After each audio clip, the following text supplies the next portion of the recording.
Bonjour chers amis, je vous invite à voyager avec moi à la découverte des univers d'imaginaire dans le monde des contes.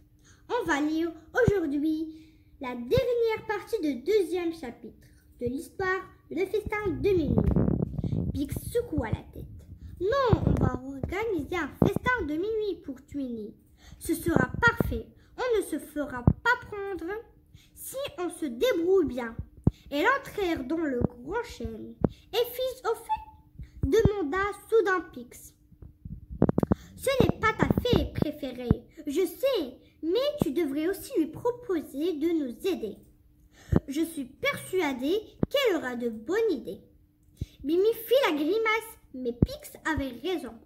Fils était génial pour ce genre de choses. Grâce à elle, la fête de Twinny sera certainement mémorable. D'accord, dit-elle. On inventera une histoire à midi pour pouvoir discuter tranquillement toutes les trois sans thune. Un festin de minuit brillantastique, s'écria Fils. C'est exactement ce dont on avait besoin pour animer un peu ce deuxième trimestre.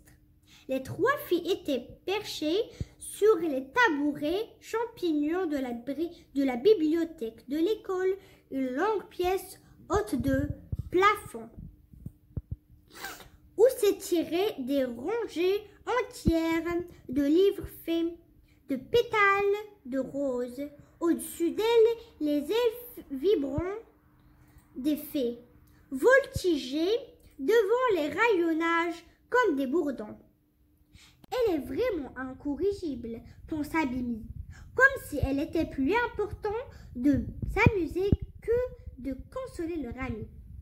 Elle s'efforça de dissimuler son agacement. Bon, j'avais pensé faire ça dans la branche commune vendredi soir. Donc, je me demandais si vous aviez des idées pour... Elle s'interrompit. Fils secouait vigoureusement sa tête mauve. Non, pas dans la branche commune. Ce n'est pas drôle. Vous savez où on pourrait aller. Fils se pencha en avant, les yeux pétillants. La question Pix intriguée.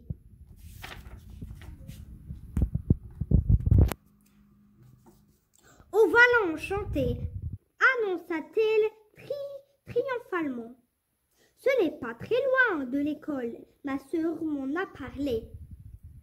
Ça allait vraiment merveilleux. Il y a un ruisseau bordé de rosseaux et plein de fleurs. Je pense que c'est l'endroit idéal pour un anniversaire féerique.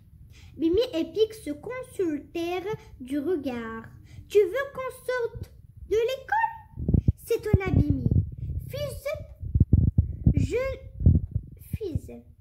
Je ne sais pas. Il me semble que c'est déjà suffisamment risqué. Fils froissa ses ailes. Oh, ne fais donc pas ta fée mouillée. C'est facile. Win y est déjà allé plein de fois. Tu veux organiser un anniversaire exceptionnel pour Twinny? Oui ou non? Mimi pinça les lèvres. Oui, bien sûr, mais tu crois que c'est faisable? Fils. Les coupes à Pix.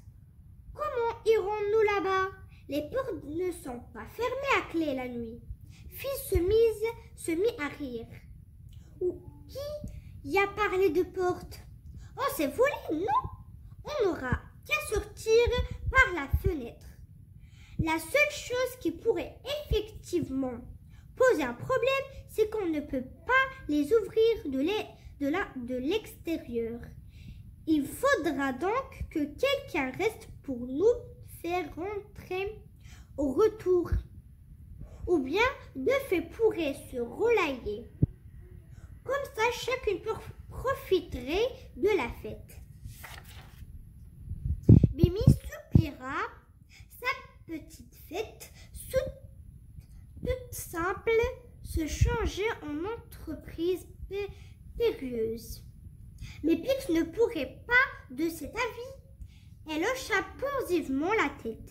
Vous savez, on a moins de risque de se faire prendre hors de l'école. Tu as raison, fils. Je pense que ça pourrait marcher. La petite fée rejeta en arrière ses cheveux mauves. Évidemment que ça va marcher. Évidemment que ça va marcher. Je vous l'ai dit. Win s'est déjà rendu des milliers de fois. D'après elle, le vallon enchanté est l'endroit le plus étincelant qu'elle ait jamais vu. Pic sortit un carnet de pétales de son sac pour prendre des notes. Et comment on va faire pour la nourriture? Il va en falloir des quantités. Fils sourit. Ça tombe bien. Comme on est en début de trimestre, tout le monde a apporté des provisions. On va pouvoir se les partager en plus. Win dit que les ailes de Bimi se raidissaient à mesure que les deux autres continuaient à papoter. Elle avait déjà l'impression que son plan ne lui appartenait plus. Fils se l'était approprié. Je suis vraiment trop bête, se dit-elle. La seule chose qui compte, c'est que Twinnie passe un bon moment. Et puis, elle saura bien que c'est moi qui ai eu l'idée. C'est tout pour aujourd'hui. Je vous laisse en espérant vous revoir dans notre prochaine lecture. Bye!